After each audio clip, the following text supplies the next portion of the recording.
It was summer in New Orleans when a pastor found out about a mysterious voodoo cult. He was sent an anonymous letter saying that the doom and evil would fall among their town if something wasn't done, and it had to be done from a man of faith. He was told there would be dolls hanging up around somewhere in the town. It needed to be ended by a man of faith. It needed to be a case that a man of faith cut the dolls down. He was shocked reading the letter, but a part of him was just dismissing it, thinking it must be some teenagers with nothing else better to do with their time than write a letter to the local pastor. But all of his skepticism changed in the next few days when he was going for a walk in the woods and he had seen lots of dolls hanging off trees. He didn't like the look of it and put it down to some voodoo or black magic ritual. He came back a while later with his scissors and cut them all down. He counted them individually and there were 13 dolls exactly. He went home and was in shock while listening to the radio when the newsreader said, "There has been 13 people in a local New Orleans town, Glenside, found dead under mysterious circumstances. It is not known yet what is the cause of the deaths, but the local police are looking for any witnesses or dashcam footage of any of the scenes. There were in various parts of the town. We will keep you updated on this story as more information comes into us." A few minutes later he walked into his son's room and his son was playing a computer game. It looked to be one of those violent games. The screen said, "Now cut the doll from the string it's hanging on in the ceiling and you will win the game." The son had just cut it before his dad walked in the room, and before his dad could get mad at him for playing another violent game, his dad dropped dead. The son screamed and ran over to his dad, not knowing that the so-called online game he was playing led to the death of his father. When the pastor cut the 13 dolls down, it had to be his own flesh and blood cut another doll down to the pastor be the 14th death. Thanks for watching The Assassin Rapper, and if you want to stay up to date on new content, then please subscribe and be sure to hit the bell to be notified on new content.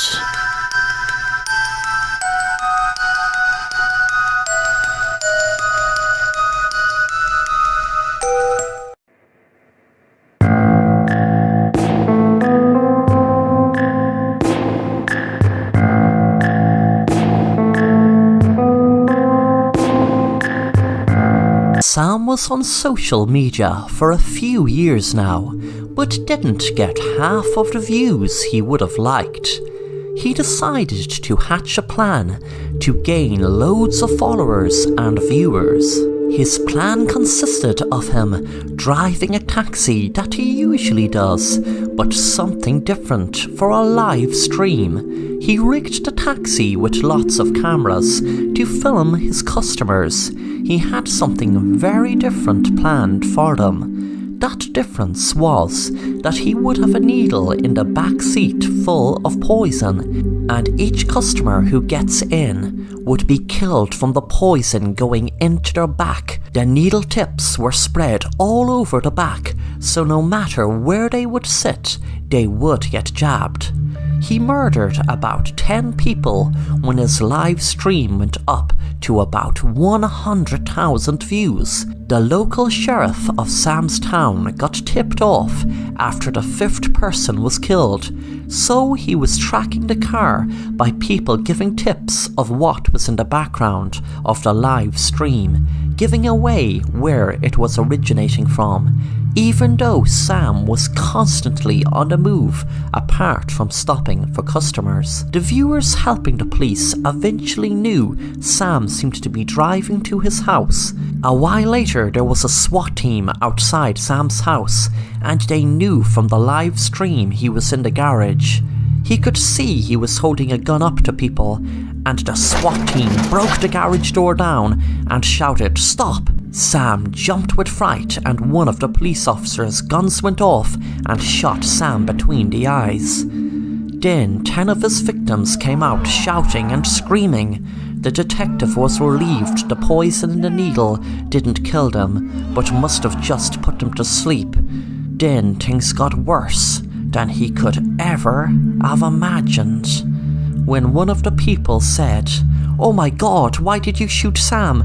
We are all actors. This has all been a stunt. None of us were killed. Those needles were just rubber. They weren't real needles. We were just helping Sam stage a fake, crazy live stream of him killing people." The sheriff checked Sam's pulse. He was dead, and they realized he was guilty of staging a fake mass murder spree.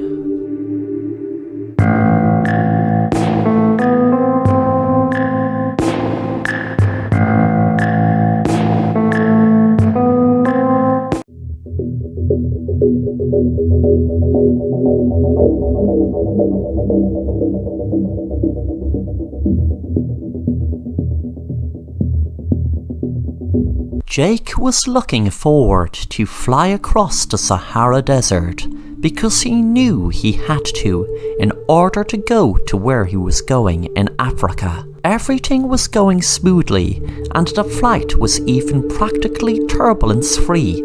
He sat back and read a book, enjoying the flight. When the plane reached the Sahara Desert, he admired the view out of the window, which was beautiful. It was a dream come true for him, as he always was interested in deserts growing up. He wondered what would it be like actually down there walking around. Suddenly the plane made a certain jerk. Everyone got a start, but when the plane started flying as normal again, they relaxed again and enjoyed the flight until a few minutes later there was a huge explosion and the plane made a dive into the desert. Within what seemed like minutes, but must have been only seconds, the plane crashed into the desert. There was another big explosion, and sounds of the passengers screaming. The heat of the desert was exhausting and terrifying, and within a few days, the water and food in the plane was gone. Jake and the rest of the passengers were losing hope of any help coming. People were dying from heat exhaustion and hunger now. He knew that you could go longer without food than water. Well, he thought so anyway. He was feeling confused, as so were the rest of the passengers. Everyone survived the crash, but now ironically they were all afraid they were going to lose their lives from hunger and heat exhaustion. "I have an idea how we can get food." Everyone looked at him, wondering what he was going to say, anxious as to know what glimpse of hope he could possibly provide by saying he had an idea how to get food. Then he spoke again. "There is a coffin on the plane. It is being brought over for a funeral." Everyone sighed in disgust, but within 30 minutes, the passengers gathered around the coffin, ready to start eating the corpse. Thanks for watching The Assassin Rapper, and if you enjoy the content, then make sure to subscribe and hit the bell to be notified of new content.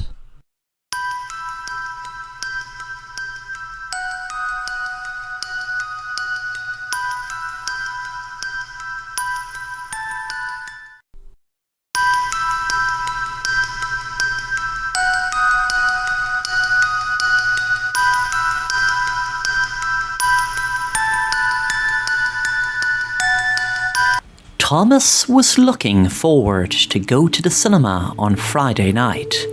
There was an exclusive invite only of a new zombie movie at 6, and right away there was a public screening at 8, which he was going to. He was really looking forward to the movie, as it promised to give a new cinema experience never experienced before. Thomas had an early dinner before heading out for the cinema. He finished his meal, then 5 minutes later he was driving to the cinema.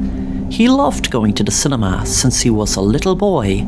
He knew that he loved the cinema since the very first time he stepped foot inside one. The local cinema was a 20-minute drive for him. He drove a bit faster because he didn't want to miss the start of the movie. He knew they would put on maybe 15 minutes of ads, so that gave him some extra time. When he arrived at the cinema, he went to get his ticket scanned, but was surprised there was a big crowd of people looking very upset. The person behind the counter said, "I'm sorry everyone, the cleaners are still in screen 7.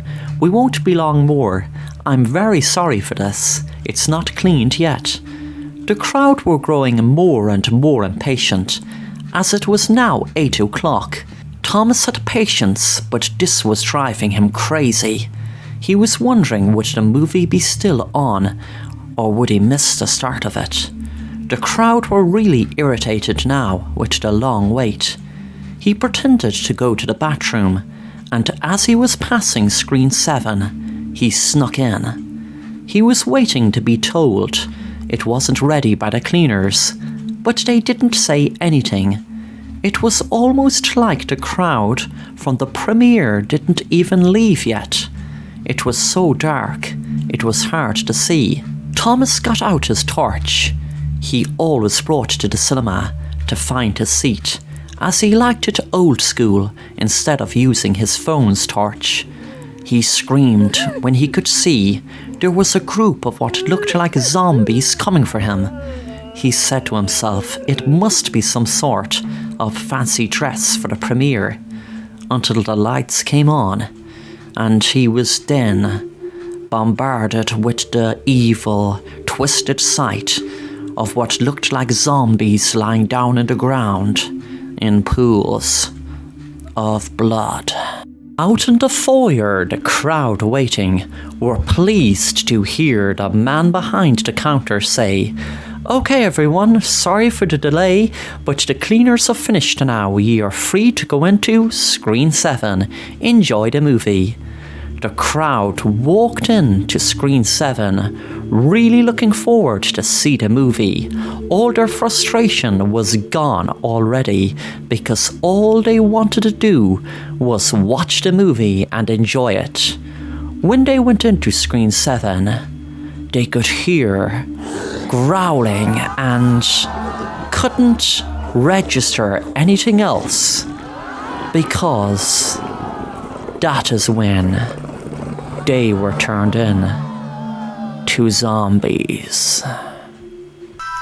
Thanks for watching The Assassin Rapper, and if you want to stay up to date on new content, then please subscribe and be sure to hit the bell to be notified on new content.